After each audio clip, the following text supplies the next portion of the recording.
Catherine Whitmore stepped into the gleaming conference hall with the kind of perfected poise that came from years of dominating boardrooms, media interviews, and shareholder meetings.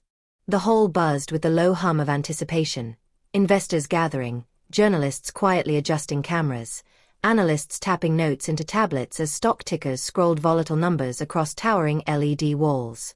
Catherine walked toward the central stage where Malcolm Hargrove, the CEO of Meridian Technologies, waited with his characteristic calm. He stood tall, his expression composed, his hand extended in a confident, respectful gesture of greeting. It was the sort of moment that usually passed unnoticed, a simple handshake, a formality in the ritual of high-stakes corporate diplomacy. But today, something shifted in the atmosphere. Catherine paused mid-stride, her gaze flicking toward Malcolm's outstretched hand. For a moment, something unspoken, instinct, bias, discomfort, ambition, flashed across her face.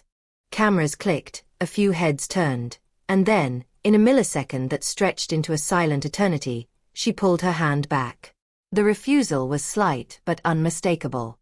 The room stiffened. A journalist inhaled sharply.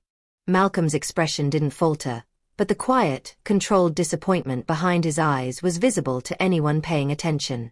Catherine, realizing the attention, forced a strained smile and gestured toward the podium as if the gesture could erase the moment. But it was too late. The refusal had already been captured, stored, streamed, and whispered across the hall. Some saw arrogance, others saw disrespect, a few saw the dangerous birth of a perception problem. Catherine continued upward toward the podium, her heels clicking sharply on the polished floor, but even she felt it. The shift in the air, the sudden tightening in investors' posture, the subtle glances exchanged between analysts. Malcolm lowered his hand gracefully and followed her to the stage, saying nothing. Silence, however, was its own kind of statement. And the world, both inside the conference hall and beyond it, had already begun to listen. As the press conference began, the tension layered itself across the atmosphere like a thin sheet of frost. Catherine launched immediately into her presentation, showcasing Helios Dynamics' quarterly projections, expansion proposals, and a strategic acquisition plan that was meant to be announced jointly with Meridian Technologies. On screen, her slides were crisp, data-driven, polished to perfection. But the room wasn't watching the slides. They were watching her. Watching Malcolm. Watching the echo of that refused handshake replaying in their minds. Malcolm stood to the side with practiced professionalism, but those who knew him understood the gravity behind his silence. He was a man known for diplomacy, patience, measured leadership, qualities that had helped him guide Meridian from a mid-tier tech company into an industry-defining powerhouse. His partnership with Helios Dynamics had been the talk of the quarter, a potential market disruptor worth billions. Yet as Catherine spoke, investors' eyes shifted toward Malcolm, as if waiting to see whether the partnership still stood. Meanwhile, social media, unforgiving, omnipresent, and lightning fast, began circulating replay clips of the refused handshake from multiple angles. By the time Catherine reached her third slide, hashtags were trending, analysts were tweeting, and influencer commentators were live-reacting. The narrative was spiraling faster than any PR team could counter. Catherine, aware of the shifting mood, pushed through her script with growing tension in her voice. She attempted to redirect the focus to numbers, graphs, projections, anything but the moment that had preceded them. Malcolm was eventually invited to speak. When he stepped forward, his calm presence washed across the room. He acknowledged the partnership, reiterated Meridian's dedication to innovation, and spoke with a quiet strength that made Catherine's earlier hesitation feel even more stark. He did not address the refused handshake. He didn't need to. The contrast in character had already been drawn, not by words but by conduct. By the time the conference concluded, the room felt different. Investors whispered among themselves. Journalists exchanged notes. Catherine hurried off stage with her PR chief at her heels, while Malcolm walked out with the composed dignity that had made him one of the most respected CEOs in the industry. The world outside the conference hall, however, had already begun deciding whose character they trusted more.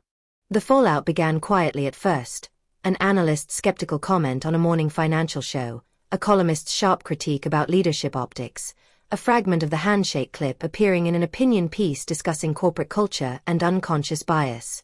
But within hours, the coverage escalated. The clip wasn't just viral. It was everywhere. It was slowed down, zoomed in, replayed side by side with previous interviews, turned into memes, dissected by commentators, and used as a reference point in discussions about professionalism, equity, respect, and modern corporate values.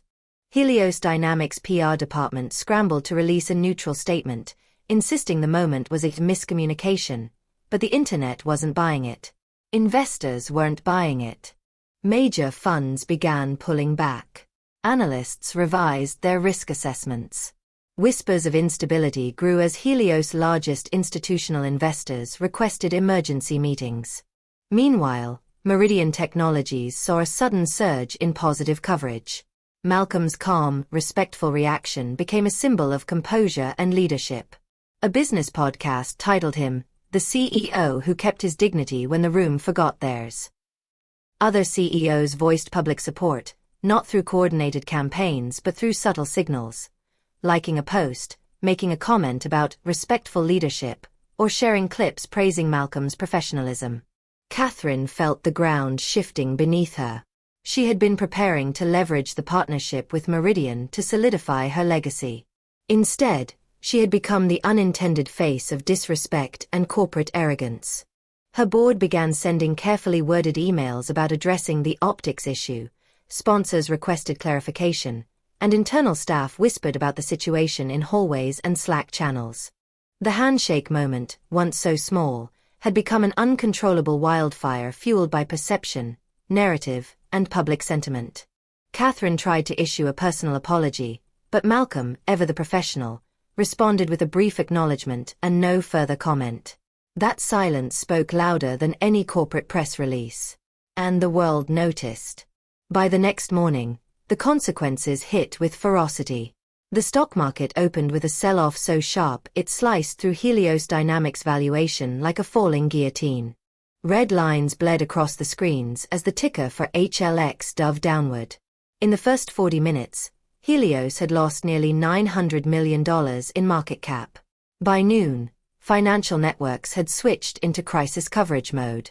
Analysts described the situation as self-inflicted, catastrophic for investor confidence, and the fastest reputation-driven decline of the quarter. The handshake clip continued to dominate social and financial media.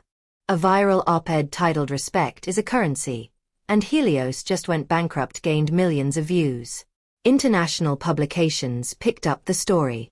By 4 p.m., Helios Dynamics had lost $2.4 billion in value. Overnight, in less than a day, from a single moment of hesitation that symbolized far more than Catherine had intended. Meanwhile, Meridian Technologies experienced the opposite effect. Its stock surged as investors sought stability, integrity, and leadership that didn't rely on theatrics or ego. Malcolm's calm, principled demeanor had become a symbol of trustworthiness. Analysts praised his restraint, investors praised his character, and employees praised his leadership. As the market closed, Catherine sat alone in her glass-walled office, the city lights flickering below her like distant stars. She replayed the moment over and over. The extended hand, her hesitation, the cameras, the silence, the world paying attention. Down the street, Malcolm finished reviewing reports for the day, closed his laptop, and left the office with the same quiet dignity he had shown at the conference. He did not celebrate, boast, or gloat. He didn't need to. The world had drawn its own conclusions. And the consequences had spoken louder than either of them ever could.